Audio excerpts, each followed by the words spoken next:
Radiográfica FM 89.3. FM 89.3, recuperando el aire. Fin espacio publicitario. El saltimbanqui. El saltimbanqui, el saltimbanqui, el saltimbanqui, el saltimbanqui.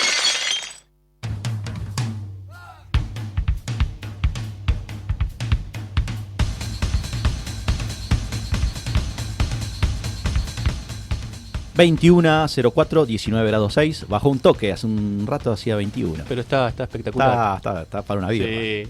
No te miran mal si tomas cerveza a las 5 de la tarde con este calor. No, claro. No, se puede. Sí.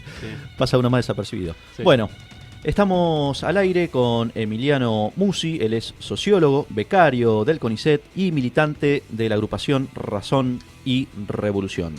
Emiliano, ¿estás al aire? Sí, ¿qué tal? ¿Cómo va? Buenas noches. Muy buenas noches. Un gusto, encantado de tenerte aquí. Igualmente. Bueno, hemos leído un artículo bastante interesante con tu firma, por eso te hemos localizado. A partir, bueno, del caso Somisa, ¿no? Y ese es un punteo histórico sobre esta sociedad anteriormente estatal, luego privatizada. Exacto. Y trazás una suerte de paralelismo con yacimientos petrolíferos fiscales, en tanto que hoy por hoy se encontraría, mejor dicho, más que nada no, caracterizada así por cierto discurso como expropiada, entre comillas. Decime por qué trazás esa suerte de paralelo. Bien, en primer lugar lo que hay que tener en cuenta es que tanto Somisa como YPF ambos son capitales de propiedad estatal en este momento, no con YPF. Uh-huh. Y entonces ahí la pregunta que surge es ¿cuál es el rol del capital estatal en una sociedad capitalista? Y esa es la pregunta que guía básicamente mi investigación, que es ahora lo que estoy trabajando para hacer el doctorado, que es cuáles son las bases específicas sobre la que se asienta la valorización de Somisa. Y ahí lo que uno ve es que el rol que cumplía Somisa no era seguir un interés general donde el conjunto de la sociedad se vea beneficiado, o incluso capas de la clase obrera se vean beneficiadas, sino que en definitiva era una transferencia de riqueza a capitales privados para seguir sosteniendo una escala de acumulación que de otra forma no podrían sostener.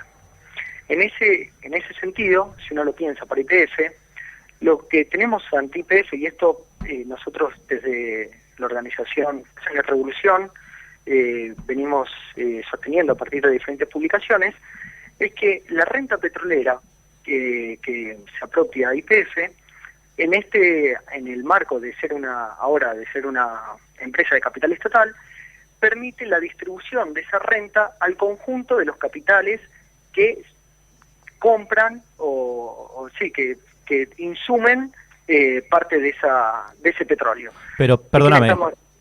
Perdóname que te interrumpa, pero ¿habría una diferenciación, ponele, en cuanto a capitales extranjeros o hacer una suerte de privilegio, por así decir, a los capitales nacionales, o es indistinto? Bueno, eso es muy interesante. Sobre lo que yo estudio, que es Somisa, ahí lo que uno ve es que Somisa transfiere riqueza al conjunto del capital radicado en la Argentina. No importa si es extranjero o nacional, si es chico o grande. Lo que uno encuentra es que transfiere riqueza a las automotrices, que son de capital extranjero, transfiere riqueza a la industria metalmecánica, que principalmente son pymes nucleados en clima, y transfiere a un capital que tiene una escala media de acumulación, como puede ser propulsora siderúrgica, que pertenece al grupo Techin. Es decir, es indistinto. Si lo vemos para YPF, encontramos algo similar. En primer lugar, se ve beneficiada Iderca, que es la empresa que pertenece al grupo Techin, porque va a ser la que le venda los tubos sin costura que son necesarios para la exploración y la perforación de la tierra petrolera para la extracción del petróleo. Pero no solo eso, sino que el producto que salga de esa explotación se va a distribuir entre aquellos capitales que consuman la nafta. ¿Y quiénes son esos capitales? Y básicamente el conjunto del capital, otra vez, que se valoriza en la Argentina. Otra vez encontramos que ya no son solo empresas extranjeras o grandes monopolios, sino que es el conjunto del capital, o sea, grandes o chicos, otra vez nacionales o extranjeros. Es decir, otra vez estamos en presencia de una forma de transferencia de riqueza, básicamente a un capital que de otra forma no podría existir. Aunque, si me permitís, Sí. debería ser una salvedad en esta comparación. Porque lo que encontramos en YPF es que al tener la explotación de condiciones no reproducibles por el capital o por el trabajo humano, como es la exploración y la explotación de petróleo, se apropia de una masa de renta, una masa de ganancia que viene bajo la forma de renta, es decir, una masa de ganancia extraordinaria, cosa que en Somisa no está. Ajá. Somisa, al producir acero, va pérdida todo el tiempo, con lo cual el esfuerzo que le cuesta a la burguesía sostener a Somisa es mucho mayor de lo que de lo que le costaría sostener a YPF, ¿verdad? Ajá. Pero bueno, esa sobreganancia, esa ganancia extraordinaria, ¿se volcaría también al trabajador? Y bueno, esa pregunta es la que nos diferencia prácticamente, no solo del arco nacional y popular, sino incluso, y acá me gustaría delimitarme, políticamente también de algunos partidos de izquierda, especialmente del trotskismo. Básicamente porque la discusión que está de fondo es si una nacionalización en sí favorece o no al conjunto de la clase obrera. Y lo que hay que decir es que, si bien la nacionalización va a impulsar el desarrollo del capital, ese desarrollo del capital va a ser limitado, en tanto no va a permitir superar las trabas históricas que se enfrenta cualquier empresa que en la Argentina. Es decir, no va a permitir reducir los costos que tiene la Argentina, que son más altos que su competidor directo como Brasil o incluso México. No va a permitir tampoco aumentar la productividad del trabajo, que también está por debajo de esos dos países que tomamos como referencia, o tampoco va a permitir aumentar la escala del mercado interno. Por lo tanto, va a sostener una ampliación del capital, pero va a ser limitada. En esa ampliación, obviamente, la clase obrera va a mejorar sus condiciones de vida, va a poder aumentar los salarios y probablemente los obreros que contrata YPF van a estar en mejor situación. Pero una política revolucionaria no se debería contentar solamente con la nacionalización de la empresa. Ni siquiera la crítica que se le hace por izquierda al kirchnerismo es: no alcanza con el 51%, vamos por el 100%. Ujú. Pero esa consigna en sí mantiene un error, que es pensar que el problema es en términos de propiedad nacional o privada, ¿verdad? Cuando el problema es otro. El problema es, si fuera nacional, ¿aún así serviría para mejorar las condiciones de vida? Yo pienso que no, porque no alcanza con que sea nacional una empresa, sino con que las organizaciones políticas de la clase obrera disputen la ganancia que producen esas empresas. En el caso de Somisa es clarísimo. Somisa es una empresa estatal que transfiere riqueza al conjunto de los capitales.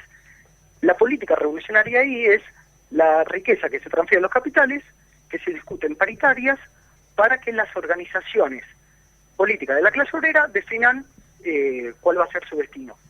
Hoy en día, si lo trazamos para YPF, debería ser el mismo. No peleemos por el 100% de nacionalización como si ahí se agotara la política que podemos levantar, sino que con este 51% de nacionalización disputamos por la renta petrolera, por la ganancia extraordinaria, incluso por la ganancia normal que produce YPF, para mejorar la calidad de vida de la clase obrera.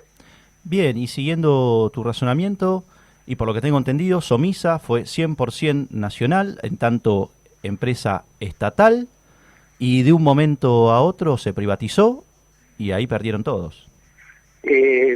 Sí, en realidad Somisa nace con la idea de ser justamente una sociedad mixta de siderurgia argentina, ¿no? Una sociedad en la que participaría el Estado y capitales privados. Esa fue la idea del ejército allá por la década del 40, cuando se empieza a delinear lo que iba a ser Somisa con fabricaciones militares. Eso, por problemas presupuestarios, finalmente no se termina implementando, y es el Estado el que asume la tarea de construir Somisa. Recién en el año 61 se va a poner en marcha el primer alto horno, ¿verdad? Y ahí va a empezar a producir los aceros planos, laminados y no laminados. Ahora bien,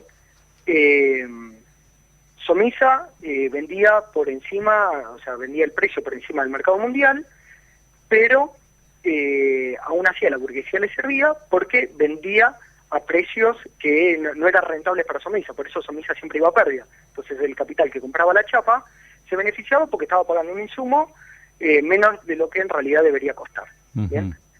El problema entra cuando, a partir de la década del 70, la crisis siderúrgica vive una crisis como expresión de la crisis capitalista mundial, ¿verdad? Sí. Y ahí se da una reestructuración productiva, una reestructuración tecnológica como salida de esa crisis. Es decir, se exacerba la competencia, es necesario bajar los precios, aumentar la calidad, y eso se hace introduciendo tecnología.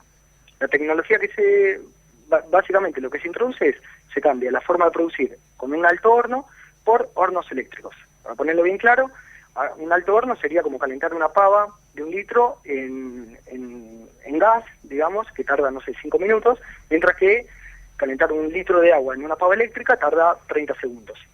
Esa es la enorme productividad que logra. ¿Quiénes incorporan esa tecnología acá en la Argentina? 2 capitales privados, Siderca y Asindar. De esa forma logran desplazar a Somisa del mercado. Antes Somisa era la única que producía acero, a partir de la década del 70, producto de esta crisis. Ahora también hay capitales privados. Que entraron en competencia directa con el capital estatal. Exacto, entran en competencia directa. Por lo tanto, ya el mercado al cual antes abastecía Somisa cada vez se ve más reducido. Pero no solo eso, sino que cuando Somisa quiere competir contra estos capitales privados y incorporar esta tecnología, este horno eléctrico, no lo puede hacer. Y no porque no tuviera ganas, sino porque, y esto es similar a lo que le pasó a la siderurgia estadounidense, no lo pudo hacer porque no había amortizado el capital constante fijo. Es decir, no había usado toda la maquinaria que habían incorporado. Vos fíjate que ellos incorporan un alto horno en el año 61, incorporan el segundo alto horno en el año 74. Un alto horno es una maquinaria gigantesca para producir acero que se amortiza en 50 años. Claro. En el año 74 incorporan esta segunda maquinaria gigantesca y en el año 77 estalla la crisis. Obviamente cuando tienen que incorporar otra maquinaria diferente no la pueden hacer porque no habían amortizado esa inversión. Es como si uno se comprara un auto y quisiera renovarlo el año siguiente. Y uno no lo puede hacer porque hasta que no use el que tenía no lo puede cambiar. Eso va a ser un elemento específico que va a llevar a la crisis de Somisa en el 80 y que se va a terminar cerrando a principios de la década del 90. No solo por esto de la tecnología, sino obviamente por un achicamiento general, una contracción general del Estado en toda su magnitud, y Somisa va a caer dentro de la bolsa del contexto de privatizaciones de la década del 90, ¿verdad? Todo el Estado se achica, tanto aquí en Argentina como en el mundo, a partir de la crisis del 70, del 73. Y básicamente lo que uno puede ver es que a partir de la década del 70, lo que uno vive a nivel mundial es una caída extraordinaria de la tasa de ganancia. Es decir, Sí. hay el corazón del sistema capitalista tiene un ataque cardíaco, por decirlo de alguna manera. Ahora bien, ¿cómo se sale de esa crisis? En la década del 30 sufrió el mismo ataque cardíaco. La forma de resolverlo fue una eliminación del capital sobrante. Ahí tenemos la Segunda Guerra Mundial. Entonces se dispara la tasa de ganancia y vuelve a vivir, y entonces tenemos los años 50 y 60, que son la edad de oro. En la década del 70 debería haber pasado lo mismo. O sea, tiene un ataque cardíaco similar, y la forma de resolverlo, no hay muchas, digamos. O sea, vos tenés que eliminar al capital que sobra. La única forma de hacerlo es destruirlo. O sea, el problema es que no se resuelve de esa manera. Si bien hay un ajuste fenomenal del Estado, no se resuelve de esa manera, sino que se patea para adelante la pelota. ¿De qué manera? Se expande una plétora del capital, dice Marx. Se expande la deuda internacional a todos los países. Comienza un ciclo de endeudamiento general que lo que hace es que la tasa de ganancia, que debería estar cayendo por el piso, la levanta y se patea la crisis para adelante. De ahí que vemos un ciclo de endeudamiento general de todos los países, no solo de los del tercer mundo, sino incluso de aquellos que lideraban el mercado mundial como Estados Unidos. Hoy el país más endeudado del mundo es Estados Unidos, con lo cual el sistema, la forma que sale el sistema es este endeudamiento general. que de hecho, por eso mismo, nuestro planteo es que la crisis que estalla en el 2001, la crisis que vuelve a estallar en el 2008 y que probablemente vuelva a estallar, o sea, la tenemos delante de nosotros en Europa y que de la cual nosotros prácticamente somos epicentro de esta crisis, y en realidad es la misma crisis que se viene pateando de la década del 70, que todavía no se puede resolver porque, digamos, las deudas que tiene los capitales privados, en este momento, bueno, las está absorbiendo el Estado. El problema es qué límites tiene el Estado para absorber esa crisis. Y esa es la pregunta que está adelante, digamos. O sea, está claro que de alguna u otra forma la crisis se va a terminar desatando, ¿verdad? ¿Por qué, cuando se privatizó Somisa, por qué un grupo empresario, alguien, la compró teniendo en cuenta que era ya una empresa vetusta que daba pérdida? Bueno, esa es una muy buena pregunta. En primer lugar, cuando se privatiza Somisa, prácticamente se la regalan. O sea, sí, claro. Vos, es muy buena respuesta. Sí, lo que tenés es que Somisa, primero hay un vaciamiento de la empresa, eso está documentado, ¿verdad? Durante la década del 80, pero sobre todo la segunda parte del 80. Vos fíjate que el primer intento de privatización es bajo el gobierno de Alfonsín. Ya es Alfonsín el que quiere achicarlo, y Naldo Brunelli, el dirigente sindical de la UOM en San Nicolás, se pone delante de la empresa y dice, no, acá no lo privatizan, y ahí en el contexto general, ¿no?, de la CGT en contra del gobierno alfonsinista, logran resistir. Eso se revierte en cuanto Menem llega al poder. Entonces ahí Naldo Brunelli, que hacía 4 años antes se había puesto en contra de la privatización, ahí la asume como propia y la lleva para adelante. Ahí se conforma una empresa, que era Aceros Paraná, que dura 1 o 2 años, y ya en el 92 la va a comprar el grupo Techin para conformar Siderar. Ahí lo que uno tiene es, por un lado, el valor que paga Techin está muy por debajo de lo que en realidad costaba Somisa. Y en segundo lugar, la deuda, o sea, el precio lo paga no en, digamos, en dólares o en pesos constantes y sonantes, sino que lo paga a través de deuda que habían contraído del Estado Nacional. Por lo tanto, que en realidad, encima los bonos esos con los que paga, decían que en el mercado mundial valían 100%, cuando en realidad valían 5%, y se lo reconocen al valor pleno. Con lo cual, es prácticamente un regalo lo que ocurre ahí, y a partir de eso vemos una reconversión productiva, ahora sí, de Somisa para transformarse en Siderar, y vos fíjate que tiene un éxito tal que Siderar a fines de la década del 90 y en el 2001 va a ser la empresa latinoamericana que más chapas produce, y en el 2005 van a formar Ternium, que es la asociación con empresas de Venezuela y de México, ¿no? Y son las que abastecen todo el mercado latinoamericano de aceros planos. ¿Con precios competitivos o también con precios, digamos, con costos subvencionados? Claro, Siderar privatizada. Claro, Siderar privatizada, eso lo estamos estudiando, pero en principio los precios son obviamente competitivos para valorizar ese capital. De todas formas, dentro de ese precio, que es mucho más alto del que vendía Somisa, porque el rol que tiene que cumplir es otro, ya no va a pérdida, sino que tiene que sí o sí obtener una ganancia, si no se funde y pierde Siderar. Pero aún así, dentro de ese precio, hay que tener en cuenta que hay una transferencia de riqueza por otros medios. Por ejemplo, uno de los medios, de los mecanismos, que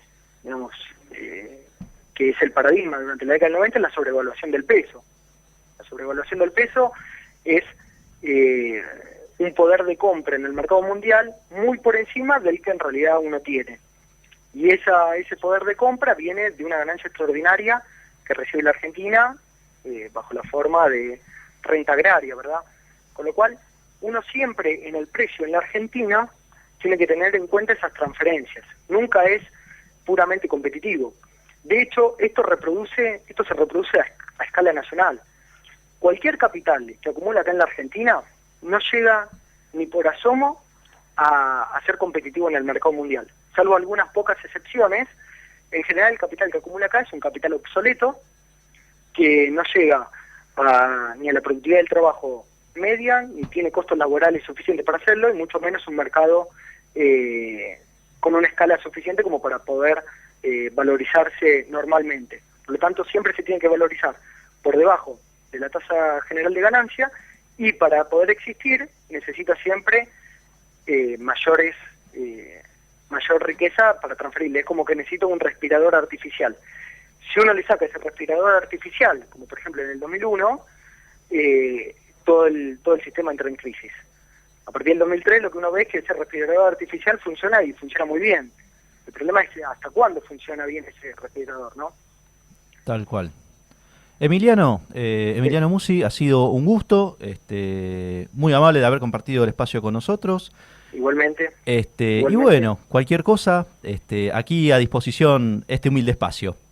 Perfecto, muchísimas gracias, me sentí muy cómodo, espero que se haya entendido. Es bastante difícil explicar esto en términos sencillos, pero creo que las ideas básicas están planteadas. Si no, pueden consultar en la página web www.razonesrevolucion.org.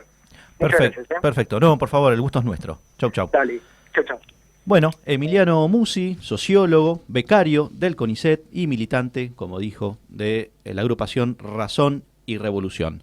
Vamos a un tema, vamos a la pausa después.